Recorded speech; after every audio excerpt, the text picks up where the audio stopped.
اللہ تعالیٰ نے جس طرح سے انسان کو اس دنیا میں امتحان کے لیے بھیجا ہے، اپنے احکام کا پابند بنایا ہے۔ جس طرح سے پیدائش کے وقت چونکہ یہ کمزور ہوتا ہے، از خود حکم پر عمل نہیں کر سکتا، دوسروں کو حکم ہوتا ہے کہ اس کے کان میں اذان دو، تحنیک کرو، تو کان میں اذان دینا، سیدھے کان میں اذان، الٹے کان میں اقامت، تحنیک کرنا۔ تحنیک کرنے کا معنی یہ ہے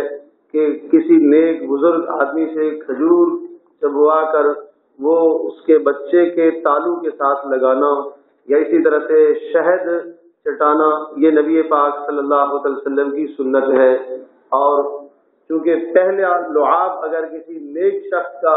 اس نو مولود کے منہ میں جاتا ہے تو اس کی زندگی پر نیکی کے اثرات پڑتے، اس لیے حکم ہے۔ اسی طرح سے نام تجویز کرنا، مصائب اور پریشانیاں دور کرنے کے لیے اس کا عقیقہ کرنا، یہ سارے احکام جو ہم لوگ اس وقت انجام دیتے ہیں، اور یہ ساری چیزیں وہ نو مولود سے متعلق ہوتی ہیں، کیونکہ وہ خود یہ ساری چیزوں کی پابندی نہیں کر پاتا۔